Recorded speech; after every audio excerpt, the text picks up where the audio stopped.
गुरुर्ब्रह्मा गुरुर्विष्णु गुरुदेव महेश्वरा गुरु साक्षात् परं ब्रह्म तस्मै श्री गुरवे नमः। जय श्री कृष्ण चैतन्य प्रभु नित्यानंद श्री अद्वैत गदाधर श्रीवासादि गौर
जय श्री कृष्ण चैतन्य प्रभु नित्यानंद श्री अद्वैत गदाधर शिवासादि गौरभक्तवृंद की जय। जय श्री बलदेव जय श्री सुभद्रा श्री जगन्नाथ सुदर्शन जय की जय। देवी तुलसी माता की जय। वृंदावन धाम की जय। सभी भक्तवृंद की जय। जय जय श्री राधे श्याम। ओम नमो भगवते वासुदेवाय। ओम नमो भगवते वासुदेवाय। ओम नमो भगवते वासुदेवाय। ओम नमो भगवते वासुदेवाय। ओम नमो भगवते वासुदेवाय। ओम नमो भगवते वासुदेवाय। श्रीमद् भगवद गीता षष्ठ अध्याय श्लोक संख्या 2। यं संन्यासम् इति प्राहुर्योगं तं विद्धि पांडव न ह्यसंन्यस्ता संकल्पो योगी भवति कश्चन। अनुवाद। हे पांडुपुत्र, जिसे संन्यास कहते हैं उसे भी तुम योग अर्थात परम ब्रह्म से युक्त होना जानो, क्योंकि इंद्र तृप्ति के लिए इच्छा को त्यागे बिना कोई कभी योगी नहीं हो सकता। मतलब यहाँ पर जो पिछले जो श्लोक में श्री भगवान बता रहे थे कि कर्म फल को ना चाहता हुआ भी पुरुष क्या करता है ना, संध्या करता है, अग्निहोत्र आदि कर्म करता है, नित्य कर्म करता है, तो फल उसको कोई आवश्यकता नहीं होता। लेकिन सहसा जल्दी कोई मान लो सन्यासी ले लिया है, वो तो श्रेष्ठता तो है, लेकिन ऐसा सन्यासी जो कि मन में इच्छा हो, फल की इच्छा हो, तो फिर उससे श्रेष्ठ होता है कर्मयोगी। लेकिन यहाँ पर कहते हैं कि पांडव पंडिताः, जो पंडित जन होते हैं, यम मतलब जिसको संन्यासम इति प्राहु, जिसको संन्यास कहते हैं पंडित लोग, तम योगम विद्धि ही, उसको आप योग ही जानो। संन्यास और योग, संन्यास का मतलब होता है जैसे घर छोड़ के चला जाना, गेरू पहन के रहना और अग्नि को त्याग कर देना, भिक्षा मांगे के खाना और ऐसे भजन साधन करना, ये होता है संन्यास है। लेकिन भगवान कह रहे हैं कि यहाँ पर क्योंकि असन्न्यास संकल्प, जो लोग संकल्प को त्याग ना करते हैं, संकल्प त्याग ना करने का मतलब होता है कि जो हम अपनी इच्छा को, संकल्प होता है मन की वृत्ति, ठीक है, इसमें अगर हम इच्छा को त्याग ना करें, कश्चन कोई भी पुरुष योगी ना भवति, वो योग नहीं हो सकता। तो यहाँ पर जो भगवान बताया ना कि मतलब उसका असंत्य संकल्प, असन्यस्त संकल्प, ये यदि अगर संकल्प को त्याग नहीं कर पाए, संकल्प मतलब हम मन में जो चाहा है, जो इच्छा है, अगर हम नहीं छोड़ पा रहे हैं, तो फिर उसको हम योगी नहीं कहते, ठीक है। अर्थ बड़ा स्पष्ट है इसमें। अगर योगी है कोई भी, किसी भी प्रकार की योगी है, तो उसकी वेशभूषा, उसकी रहन सहन से पता ना चल के उसकी चाह से पता चलना चाहिए।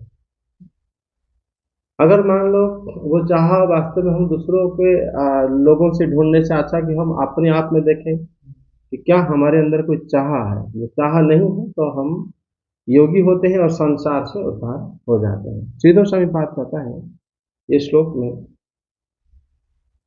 कर्म योग सैव संन्यासस्त्वं संपादयन्नाह यम इति। श्री भगवान जो कहते हैं कि यम मतलब जिसको सन्यासी कहा जाता है, किसको ना, जो कर्म योग के ही संन्यासस्त्व का प्रतिपादन यहाँ पर श्री भगवान करते हैं।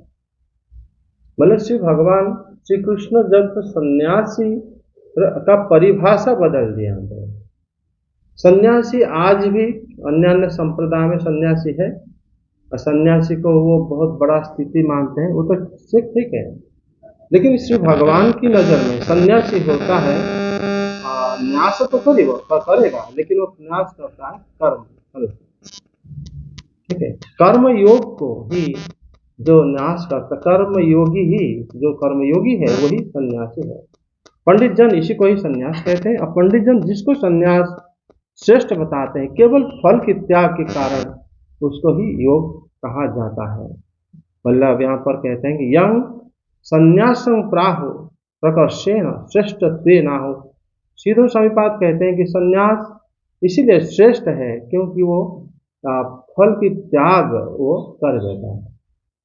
वो जन जो सन्यास है, जो घर में रहते हुए भी सन्यासी है, जो सारे काम करते हुए भी उसी में संश्लिष्ट नहीं होता, कभी किसी के कोई भी काम के प्रति आसक्त नहीं होता है।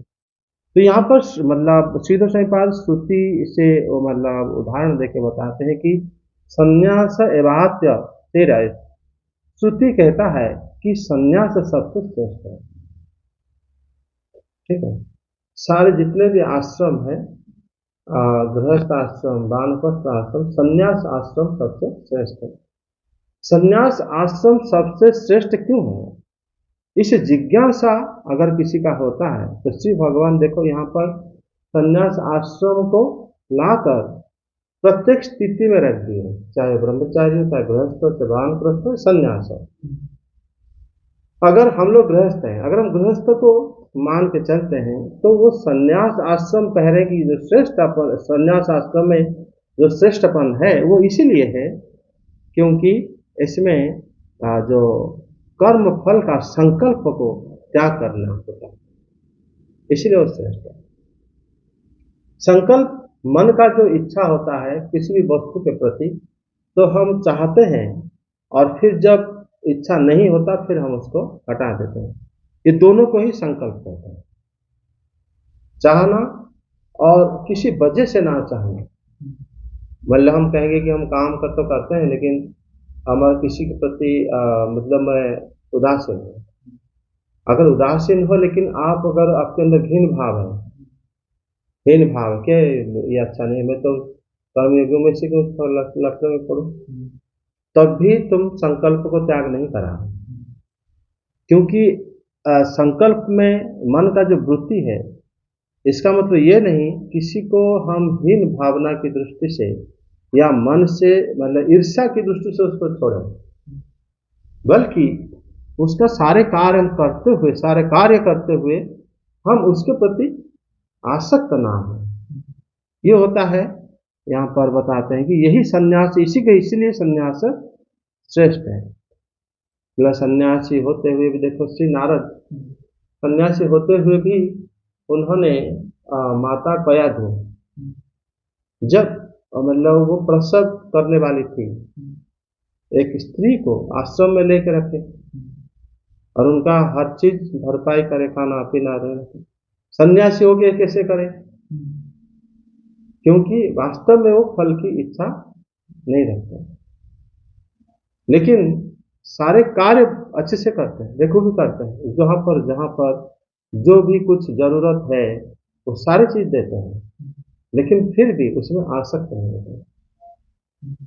इसलिए यहाँ पर देखो कहते हैं कि जिसने, यहाँ पर श्री भगवान ने बताते हैं, ये जो शब्द बताते हैं कि असन्न्यास संकल्प, संकल्प को त्याग जो नहीं करता है, कश्चन योगी ना भवति, वो योगी नहीं हो सकते।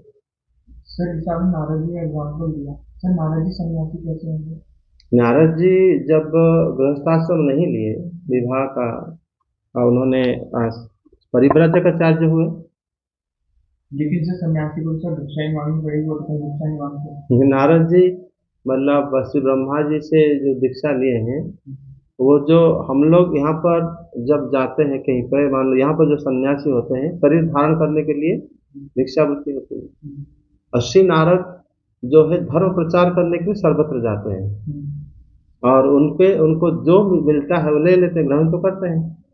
जब मैंने कभी नहीं सुना नारद जी ने कभी नहीं, जैसे नारद जी चित्रकेतु महाराज के पास आए, जो वहां पर पहले वो अभ्यर्थन पूजा आदि करे, पूजा के अंदर भोजन भी होता है, और युधिष्ठिर महाराज के घर जब आए, या नारद जी जब जहाँ जहाँ भी विचरण करते हैं वहां पर उनको जो भी विधि दिया जाता, फिर ये नारद जी संन्यास आश्रम की वो स्थिति में है, उनको कुछ मिले या ना मिले, उसके प्रति वो आसक्त नहीं रहते, और उनका शरीर धारण ऐसे ही होता है, दिव्य शरीर है उनका।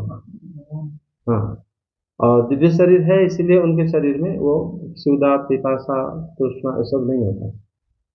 और लेकिन वो तो है सन्यासी, प्रचार का है, गृहस्थ आश्रम तो नहीं है। और श्री नारद देखो, जब उन्होंने जिस प्रकार अपने जहाँ भी रहते हैं, जिस फैमिली में जैसे प्रॉब्लम होता है, जैसे चित्रकेतु महाराज की उनके बेटे मर गए, सब लोग वहीं पर बैठ के रो रहे हैं, ये सन्यासी होके भी उन पर गए और जाके उनको भगवान की मतलब मंत्र आदि प्रदान करे, कर्तव्य को समझाए। और जैसे प्रहलाद जी के समय में उनके जब हिरण्यकश्यप जो चले गए थे, तो सब लोग देवता लोग उनकी पत्नी को वध करना चाहते थे, हाँ, कि उनकी संतान है वो भी राक्षस बनेगा।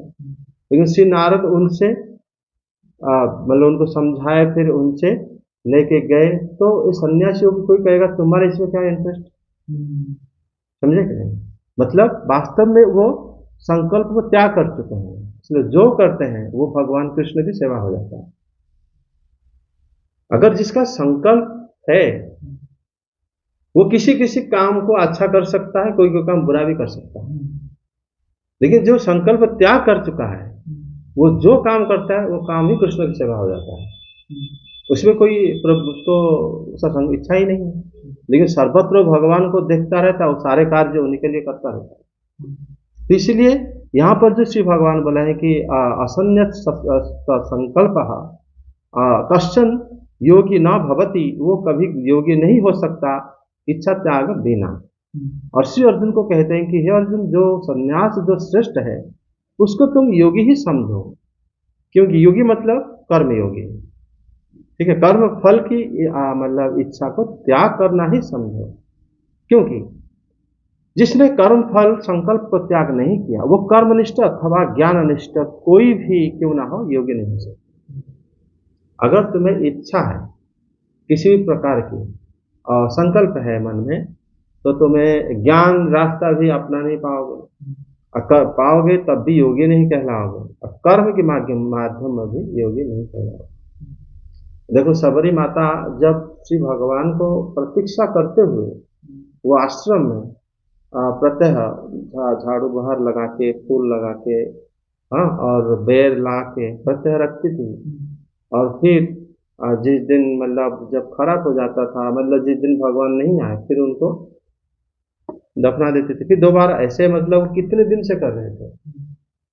फिर अपना भोजन साधन भी अलग करते थे, लेकिन क्या उनका संकल्प था? क्या संकल्प नहीं था।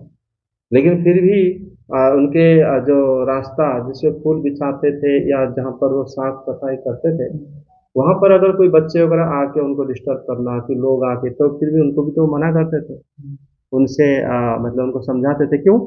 क्योंकि इनका वो अगर कहेंगे सन्यासिनी है, इसको क्या लेना देना, हमें यहाँ तक जाए, तो ये बात है, वो सन्यासिनी है इसीलिए उनको लेना देना है, क्योंकि वो संसार से तो अलग नहीं होते और सर्वत्र भगवान की सेवा करना चाहते हैं। जब सर्वत्र भगवान की सेवा करना चाहते हैं तो संकल्प को त्याग करने के बाद भगवान की प्रसन्नता के लिए तो कार्य तो करेंगे।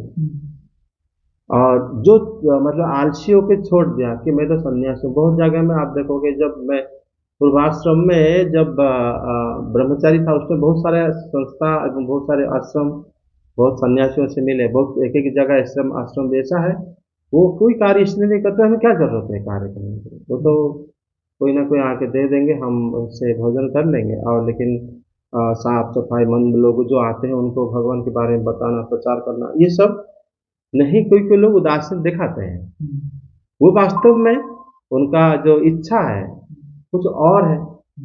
अन्यथा श्री भगवान की मतलब प्राप्ति के लिए अगर हम सब कुछ छोड़ रखते हैं तो हमारा कर्तव्य तो रह जाता है ना कि प्रत्येक जन को हम भगवान की वाणी को प्रचार करें। तो उसमें ये जो संकल्प है, ये वास्तव में सारे संकल्प को त्याग करते ही वही लोग जो है योगी बन जाते हैं। अगर संसारिक इच्छा है, इच्छा का मतलब होता है संसारिक इच्छा। देखो, भक्त अगर कहोगे कि जैसे साधु लोग व्याख्या करते हैं, न धनंग न जनंग न सुंदरिंग कविता बा जगदीश काम है, कोई कोई मतलब इसको गलत व्याख्या भी करते हैं कि भगवान को प्रचार के लिए तो बिना धन बिना जन में हम प्रचार कैसे करेंगे, ठीक है नहीं। लेकिन भगवान ने मना करे कि न धनंग न जनंग न सुंदर, जन जरूरत नहीं है कि फॉलोअर्स चाहिए मुझे बहुत लोग, तभी प्रचार हो पाएगा। धन चाहिए, आना जाना, वहां जाके कैंप लगाना, वहां पे लोगों को प्रोग्राम करना, फिर लोग आएंगे तो बताना। भगवान ने मना कर दिया, तो प्रचार कैसे करें। इस श्लोक का अर्थ को बहुत लोग समझ नहीं पाते, लेकिन वास्तव में प्रचारक जो बने हैं, जैसे श्री नारद, श्री शुकदेव, वो कैसे प्रचार करते थे, और उनका प्रचार मतलब अमोघ है। जहां जहां प्रचार करें और तो लोग पीढ़ी पीढ़ी दर उसी प्रचार को आज तक लोग फॉलो करते हैं। श्री रूप गोस्वामी कैसे प्रचार करते थे, उनका तो उल्टा पैसे वगैरह सब दे के बांट के आ गए थे। न धनंग न जनंग, कोई भी फॉलोअर उनको जरूरत नहीं था, सिर्फ भगवान की वाणी को मानकर वो भजन करते थे, रहते थे ब्रज में, और दैनिक जो है रचना करते थे भक्ति साहित्य कि भगवान की आज्ञा है।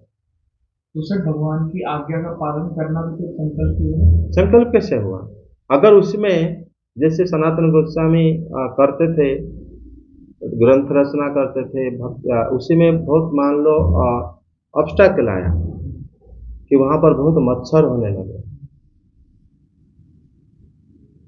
लेकिन भगवान की वाणी, उनका इच्छा है, उनका भगवान की आज्ञा है कि सब करना है, वो करते थे।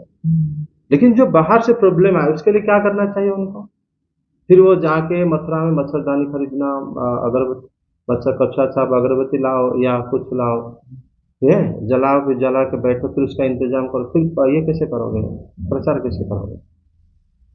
फिर उस समय उन्होंने भगवान को ही प्रार्थना करे थे, भगवान का मतलब शंकर जी को, शिव जी को जब प्रार्थना करे, बोले कि प्रभु मैं कैसे मैंने महाप्रभु की आज्ञा पालन करूंगा, तो फिर भगवान बोले कि तुम यहीं पर रहो, मच्छर अभी आएंगे नहीं यहाँ पर।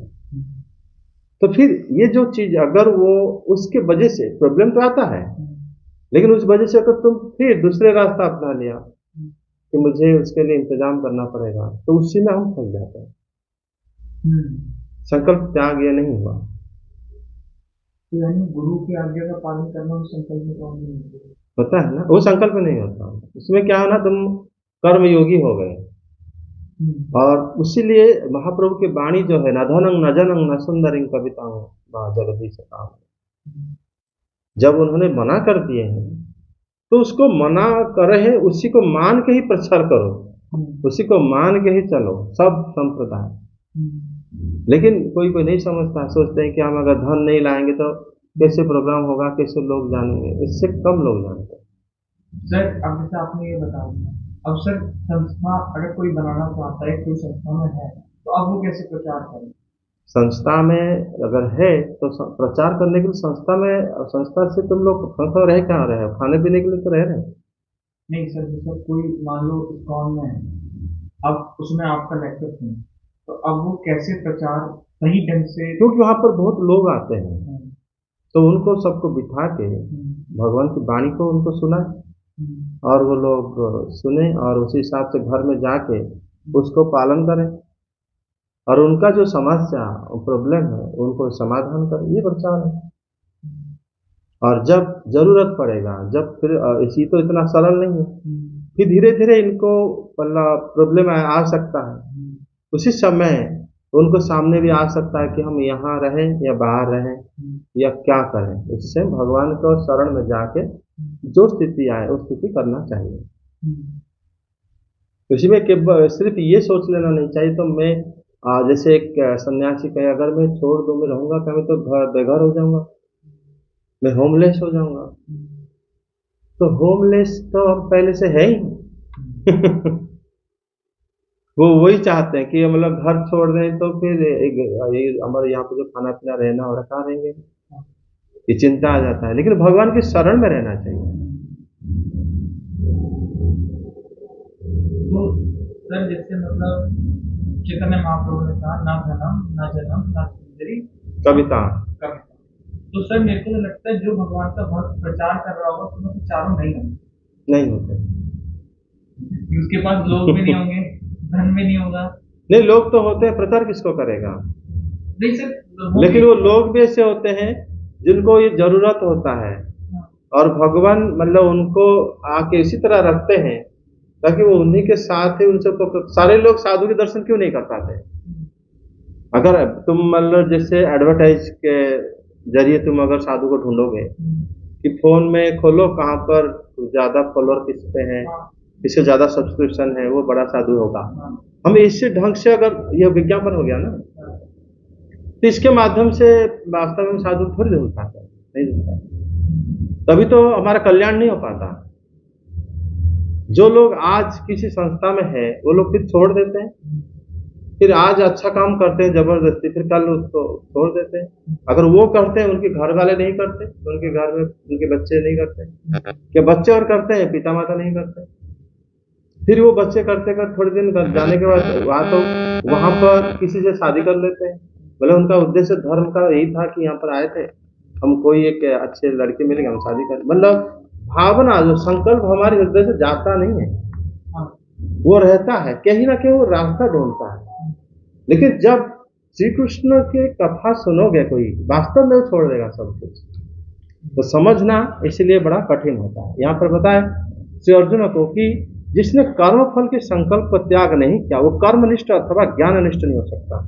ये शब्द के अर्थ को अगर किसी को तुम बताओगे, वो पहले, अगर तुम मठ के अंदर हो, बैठा रहे हो, आश्रम में हो, वो पहले कहेगा अगर आप कर्म फल को त्याग करना है तो आप यहाँ पर क्यों हो? आप ही तो घर में रह के कर्म फल को त्याग कर सकते थे। ये बात सत्य है। वो ये कह सकते हैं कि मैं आप लोग को बताने के लिए, आप लोग यहाँ आओगे इसीलिए मैंने छोड़ के आया हूं ताकि आप लोग को बता पाऊं। लेकिन कर्मफल जो त्याग है और संकल्प को त्याग करने के बाद ही वो सन्यासी हो पाता है, समझे? और इसमें चित्त के विक्षेप का अभाव हो जाता है, इसलिए वो योगी है। क्यों? चेतना हमारा उस समय बिल्कुल कलुषित नहीं होता और चेतना में किसी भी प्रकार का विक्षेप नहीं होता, तो फिर वो सन्यासी हो जाता है। समझ में आया? जय जगन्नाथ। सर अब जैसे ये वाला श्लोक है, तो सर ये वाला श्लोक तो सर थोड़ा मिलता जुलता है, सर मैं पहले तरह पढ़ा था। कौन सा श्लोक के साथ?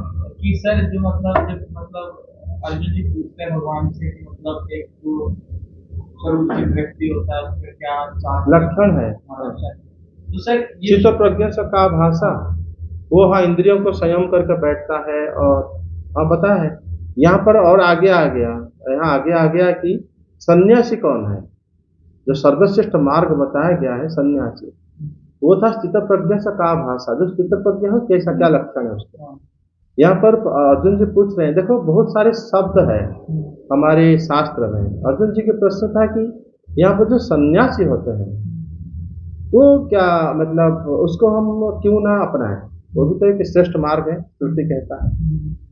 लेकिन जबकि सन्यासी के कर्म और चित्त प्रज्ञा के कर्म एक ही है, वही बात श्री भगवान यहाँ पर बताएं। कोई शब्द को समझाने के लिए उसी का वही बात को ही बताया जाता है। तो इस श्लोक में एक्स्ट्रा है, एक्स्ट्रा ये है कि इस श्लोक में कि जो सन्यासी होते हैं, सन्यासी जो त्याग लगता है लोगों में, और जो कि श्रुति कहता है कि शास्त्र की सन्यासी श्रेष्ठ मार्ग है, तो वो श्रेष्ठता को भगवान यहाँ पर बता रहे हैं कि वास्तव में कर्म फल का त्याग ही सन्यास होता है। सन्यास का मतलब त्याग होता है, ठीक है? सन्यासी मतलब न्यास शब्द का अर्थ होता है त्याग। त्यागी कौन है? यहाँ पर बताया कर्म फल त्याग को त्यागी कहते हैं। कर्म को त्याग करना त्यागी नहीं होता, फल को त्याग करना। मतलब ये सोचो ये कितने बड़ी बात मतलब श्री भगवान ने बताया। चाहे उसमें संसार नष्ट नहीं होगा। जिससे लोग साधारण पूछते हैं, जब हम पहले ब्रह्मचारी हो गए थे, कि सब लोग ऐसे हो जाए, सृष्टि कैसे चलेगा, शादी कौन करेगा, फिर बच्चे कैसे पैदा होंगे, तो संसार नष्ट हो जाएगा। मार्ग शास्त्र में थोड़ी ऐसा दिया है। वास्तव में भगवान ये बात बताए हैं कि जो जिससे किसी भी जगह में रहो वहां पर कर्म का फल को त्याग कर दो तो भी तुम सन्यासी हो जाओगे, योगी हो जाओगे। किसी भी आश्रम में, किसी भी आश्रम में रहो, किसी भी वर्ण में रहो, फल को त्याग कर देना चाहिए। ये बहुत बड़ी बात, ये साधारण नहीं है। ये कर्म फल को त्याग करना और सर एक ये भी चीज है सर, मतलब कभी, मतलब एट द प्रेजेंट जो मतलब भक्त होंगे उनके पास कभी जन नहीं आएंगे। जैसे उस टाइम रूप गोस्वामी, सनातन गोस्वामी उनके पास ये जन नहीं थे। अकेले प्रचार कर रहे थे, लेकिन आगे चल के सभी उनसे प्रचारित हो हो गए, गया, हाँ यही उनके होता है। बाद सब उनसे प्रचारित हुए। तो ये मतलब मैंने देखा है कि शायद भक्तों के जब वो प्रेजेंट होते हैं तब उतने फॉलोवर्स नहीं होते। ऐसा नहीं है, मतलब क्या होता है ना, हाँ ये तो है कि चक्रवर्ती पाद तो बोले हैं कि जो ज्यादा जो दिखता है उसमें मतलब प्रवंचना प्रवेश कर जाता है, मतलब उसी में कहते हैं कि एक तरह से ठगना, अधर्म प्रवेश कर जाता है। बहुत लोग जो जहाँ पर आ जाते हैं एकदम सा, तो वो शुद्ध मार्ग नहीं हो सकता। तो पर ऐसे सर हम तो इतने सारे मार्ग में बहुत शुद्ध लग रहे हैं सर, वो कैसे नहीं, हमें लग रहा है हम शुद्ध नहीं ना, ये तो है। और देखोगे चक्रवर्ती पाद क्यों बोले भूमना व्यापदेशा भवन्तु, जो ज्यादा दिखता है उसमें मतलब कभी शुद्धता नहीं होता, सत्य ज्ञान वहां पर होता नहीं है। हमेशा देखोगे कि जो ज्ञान आया है 1 to 1 आया है, सिर्फ एक जन, मतलब देखोगे श्री मैत्रेय जी से विदुर अकेला, अकेले बैठे थे, इतने बड़े माने धर्म को चर्चा कर रहे थे, भागवत धर्म को। और देखो जो श्री सुखदेव श्री परीक्षित महाराज को, भले ही बहुत लोग थे वहां पर, लेकिन एड्रेस तो एक को करे थे, और सुत गोस्वामी थे। श्री नारद एवं श्री वेद व्यास जो उनके गुरुजन है, और श्री पराशर जी उनके दादा है, और उनके वशिष्ठ जी तो उनके परदादा, सब लोग बैठे थे। वो उसी भाव को जानते थे कि सुखदेव जो वर्णन कर रहे हैं, ये सब आए थे, ये सब जान के आए थे, भागवतम को सब जानते थे, जान के वो आके वहां पर सुने। लेकिन सुखदेव गोस्वामी पास जब श्रवण कराए तो उनको श्रवण कराए। भागवतम जब इस प्रकार स्थिति में जब प्रकट हुआ था, और तुम देखोगे जब गोकर्ण जी जब भागवत सुनाए तो एक रथ आया था उस समय धुंधुकारी के लिए तो वो प्रश्न भी करे थे, अकेला ये बोले वो सुना था, और बाकी लोग सुने नहीं थे उनसे। तो उसके बाद फिर दोबारा जब हुआ 5-6 महीने बाद, सब लोग इसीलिए आए थे कि हम धुंधुकारी की तरह मुक्त हो जाएंगे, जानबूझ के आए थे, भले वो भागवत जान चुके थे। फिर आए, फिर दोबारा श्रवण करे, वो घर बार छोड़ के आए थे उसी गांव में जहां भागवत हो रहा था, उसमें कोई एक भी कुत्ता तक नहीं रहे, सब चले गए वैकुंठ में, थोड़ा खाली हो गया था। भागवत हमेशा 1 to 1 होता है। और बताओ इसमें अगर बहुत लोग आते रहे, जाते रहे, आ रहे हैं, अपनी सर्विस कर रहे हैं, जा रहे हैं, और हाँ अब महाराज उनको आप वहां पर कर दो, थोड़ा रुक जाओ, ये जो भाव रहता है, तो इस भाव में शुद्धता थोड़ी आता है। वो लोग पूरा अवकाश लेके आ गए थे, मतलब छुट्टी लेके आ गए थे घर से। पहली बार वो देखे थे कि धुंधुकारी उद्धार हो गए, सेकंड टाइम जब वो आए कि हम लोग उद्धार होना चाहते हैं संसार से, वो लोग गए और अपना घर में रहे थे। गोकर्ण जी बोले इस महीना को हम करेंगे, कि गोकर्ण जी भी आए और सब लोग आए। तो उसी समय जहाँ पर भागवत कथा हो रहा था, फिर वहां पर 7वें दिन में रथ आए, सबके लिए पृथक पृथक, और फिर भगवान स्वयं आए, गोकर्ण जी को ले लिए, आलिंगन करे, सुखदेव गोस्वामी आए, अर्जुन जी आए। तो भागवत जो होता है ऐसे ही होता है महात्मा का। और इसलिए जो जो जन जो है कहते हैं ज्यादा फॉलोअर्स होते हैं, हाँ उनका पुण्य मिल जाता है, वो अपने आप अगर आ जाते हैं, कोई साधु कीर्तन करते हुए निकल जाते हैं, कोई प्रवचन जैसे समय कोई आया बैठ के निकल उठ गया, उसे पुण्य मिलता है। कई जन्म हम लोग भी तो इस तरह कहीं करे होंगे, आज भागवतम के पास बैठे हैं, हम लोग कितने जन्म में कितने साधुओं को कुछ ना कुछ सेवा करे होंगे। बिना भक्तों की सेवा के भक्ति साहित्य और भक्ति शास्त्र तो पास नहीं आ पाएगा बंदा, जरूर किसी भक्तों की सेवा करा होगा।